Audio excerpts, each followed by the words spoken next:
Have you ever looked at someone you called your best friend and realized, too late, that they were the one you should have watched the closest? I still remember the exact look in her eyes the moment the door clicked shut behind him. It was a smile, soft, triumphant, like a secret victory she'd been waiting her whole life to celebrate. That morning, I'd woken up believing my husband and I were happy, that our 17-year marriage was built on trust. By sunset, I would understand just how fragile that trust could be. It started innocently enough: text messages late at night, excuses about staying late at work. Whenever I asked questions, she would step in, effortlessly deflecting with her bubbly laugh and reassuring me that my worries were just stress. I should have listened to my instincts. Instead, I let her charm sweep me off my feet every time doubt dared to creep in. She, my friend since college, had always been magnetic, smart, witty, and impossibly beautiful in the way that turned heads without seeming to notice. We shared coffee dates, vented about office politics, swapped secrets over wine. I watched her life unfold in envy: the successful marketing career, the handsome apartment downtown. When my husband, David, and I had our first child, she was the first to congratulate us, to gush over photos. I never suspected that behind her warm congratulations was a simmering resentment. I first sensed something was wrong the night I found her lipstick imprint on his collar. I was folding laundry, my hands moving almost automatically, when my fingers brushed a spot of crimson on his crisp white shirt. My heart pounded as I held up the fabric to the lamp. A single, telltale smudge. I carried the shirt upstairs, every nerve on fire, and confronted him. He froze, eyes wide. Said it must be from a work event. It was nothing. Nothing? I could still taste the sour sting of betrayal as I demanded to know the truth. He hesitated, then explained she'd insisted on helping him pick out calibration shots for a client presentation at a bar downtown. She'd slipped away to a ladies' room. He swore it, so her lipstick could transfer. I wanted to believe him. I wanted it so badly. That's when she called. Her voice was warm, concerned. "I heard you were upset," she said. "Let me come over. Let's talk." I invited her to my living room. She walked in, all sunshine and sympathy, and sat beside me. I felt my defenses melt. She told me it was probably nothing, that David loved me, that sometimes hair and makeup smudges happen. She patted my hand. The next morning, I thanked her for showing up when I needed a friend. Over the following weeks, the texts kept coming. "I'm here if you need to talk." I thought nothing of it until I started noticing patterns. She texted him sweet good mornings, and he replied with heart emojis. She called him honey when she meant it for me. Every time I tried to address it, she laughed it off, blaming autocorrect or a stray misclick. Eventually, I stopped bringing it up. I told myself I was overreacting. Meanwhile, behind my back, she wove her web. She invited him to client dinners, insisted on picking him up and dropping him off. She shared inside jokes with him, jokes I wasn't privy to. At first, I chalked it up to her bold personality, always making friends everywhere. But deep down, a knot of unease grew in my stomach. When I expressed concern, David rolled his eyes. "You're imagining things," he said. "She's just being friendly." His dismissal stung more than anger. I felt isolated, doubting my own perceptions. Then came the trip to New Orleans with our marketing team, a company retreat.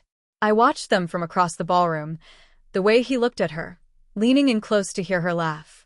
My gaze lingered as they waltzed, her hand on his shoulder, his hand at her waist. My pulse raced. I slammed my wineglass down and stormed out to the balcony. That night, I couldn't sleep. I lay awake picturing them together, my stomach churning with dread.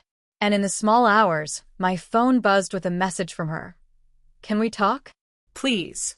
Meet me at the cafe downstairs." I stared at the text for minutes, imagining every terrible scenario. Why did she need to meet me? My heart hammered as I donned a robe and crept down. The cafe was empty except for her, seated at a corner table under the dim light. She looked different, her hair pinned back, lips a darker shade. She gestured me over with a nervous smile. I sat down, voice shaking. "What is this about?" Her eyes flicked to mine, and she took a deep breath. "I have to tell you something," she said. I didn't know how else to do this. My throat tightened. "Tell me what?" She looked at me as if she were hunting for words, then exhaled. "It's about David." My breath caught. She leaned forward. "He's in love with me." Silence swallowed the space between us. I blinked, unable to process. She continued, voice low. "I'm so sorry. I know it's wrong, but I couldn't help it. He told me things about you, how stressed you are, how tired from the kids. He said you've been distant. He said he felt understood by me." Tears blurred my vision. "Why didn't you just tell me?" I whispered. She shook her head, tears brimming. I was ashamed. I thought I could make him choose me. My mind raced. He had begged her to leave me. He had whispered promises of a new life. I asked, voice breaking, "Did you sleep together?" She hesitated, then nodded. "Yes. It was once. It was a mistake, but he wanted more." Rage and sorrow mingled into a bitter potion in my chest. I realized in that moment, she had been plotting this for months. I stumbled out of the cafe, heart pounding. I called him, but he didn't answer. I drove home in a daze, hands gripping the steering wheel so tightly my knuckles turned white. When I walked through my front door, the silence felt oppressive. I placed my keys on the table, turned around, and there he was standing in the hallway, suitcase in hand. His eyes were glassy. "We need to talk," he said. My world tilted.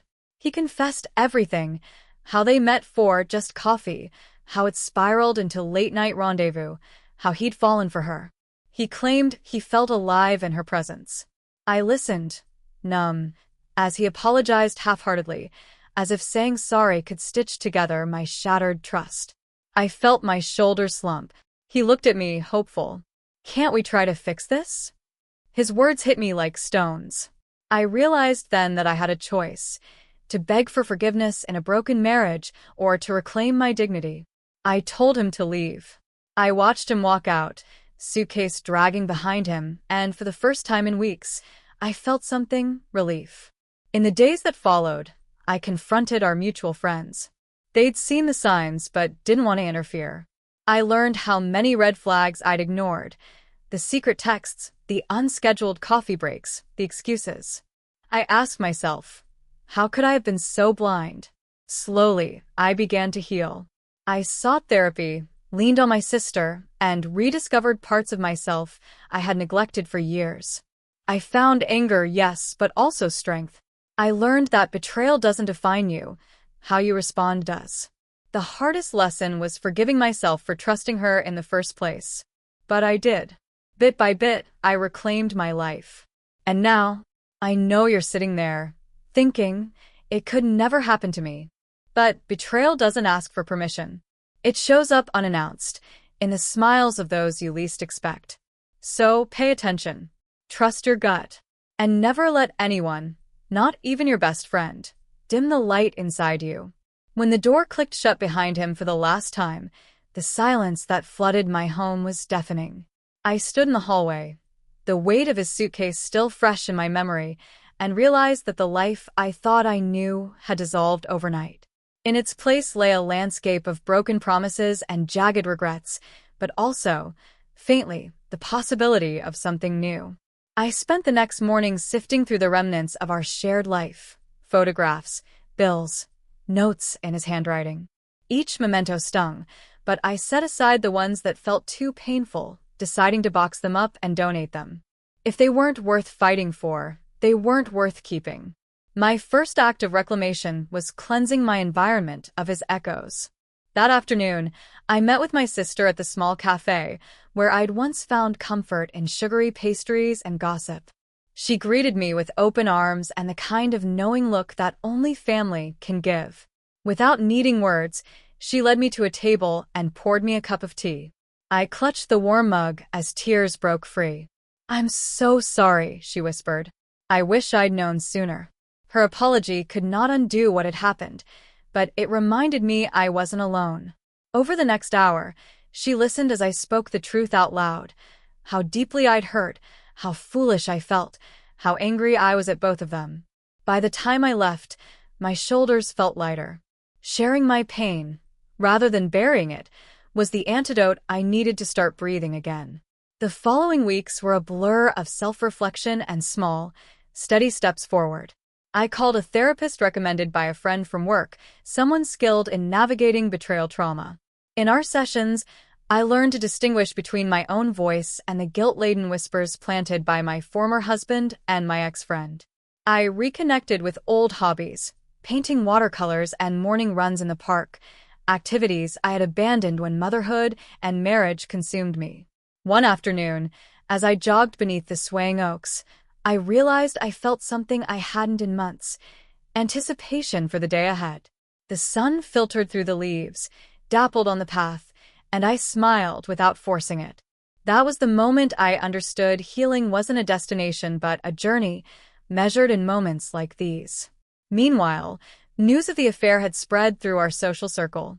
Mutual friends reached out, some with awkward apologies for staying silent, others with relief that I was finally free. I confronted a few of them, not out of anger this time, but to reclaim my narrative. I appreciate your concern, I'd say, but I needed to make my own decisions. Speaking calmly, I realized, was more powerful than tears or rage. I even faced her once more, my former friend who had shattered our trust. We met at a public park bench overlooking the duck pond, the same spot where we used to laugh over ice cream cones in our youth. I didn't invite forgiveness. I came to speak my truth. You took everything from me, I began, voice steady. You stole my husband, yes, but more than that, you stole my sense of safety, my faith in people. She looked down, ashamed. I'm sorry, she murmured, but the words felt hollow. Sorry isn't enough. You sabotaged a marriage. You betrayed our friendship. I've lost months of my life to doubt and pain. I paused, drawing a breath. I deserve more than your apology, but I'm choosing to walk away. From you, from him, from everything that kept me small. I stood, leaving her to her regret. In that act of separation, I reclaimed my power. Months passed, and I found a rhythm in my new solo life. The children's laughter, once background noise to marital conflict, became a soundtrack I cherished. I remodeled our living room, replacing the familiar sofa where we'd once snuggled, with a bright new sectional. The blank walls welcomed a gallery of my watercolor paintings, each one a testament to the vibrant self I was rediscovering. One morning, as I packed lunches and kissed sleepy foreheads, I felt a quiet pride. I had survived the unthinkable, not just the betrayal, but the paralyzing doubt that followed. I had chosen to believe in myself again, even when the world told me not to. My heart, once bruised, had found its way back to resilience. I reached out to an old colleague from the marketing firm who was launching a side project and needed help. Freelancing gave me financial independence and reminded me of my professional worth outside of being someone's wife. My inbox filled with new opportunities, and for the first time, I felt truly free to pick the ones that aligned with my own dreams. Then came the day I realized forgiveness was no longer a void, but a bridge. Not a bridge back to them. I would never rebuild those connections, but a bridge back to joy. Forgiveness meant letting go of the rage that weighed me down every night. So I wrote letters. One to my ex-husband, one to my former friend. I poured my heart into each, not with hope of response, but as a ritual of release. I burned them in my backyard fire pit, watching the smoke carry away the final fragments of anger. In their place, I planted a rosebush, bright pink petals unfurling like the new chapters of my life. Each bloom reminded me that beauty could rise from thorny pain. And as the petals drifted to the ground with the wind, I understood that I was no longer defined by their betrayal, but by my own courage to heal. I share this now not for sympathy, but as a warning and as a promise. If you're watching this video, you might be feeling those same shadows of doubt. You might see the cracks in your world and fear what lies beneath. But know this: you are not broken. Betrayal is not an end. It is a crucible. It forces you to strip away facades and confront your deepest truths. And when you emerge, you stand stronger, wiser, more radiant than before. So look around you. Notice the people who truly see you with honesty, with respect. Let go of those who dim your light, no matter how familiar they are. Embrace the healing journey, day by day, breath by breath. And when you feel the first stirrings of hope, nurture them, for they are the seeds of your rebirth. Life will challenge you again. This I cannot promise you will be safe. But I can promise you this: you will survive. You will rise. You will redefine yourself on your own terms, not as a victim, but as the hero of your own story. And one day, when you look back, you'll see how far you've come, and you'll whisper, as I do now, I survived. I am whole. So go forward with courage. Your next chapter awaits.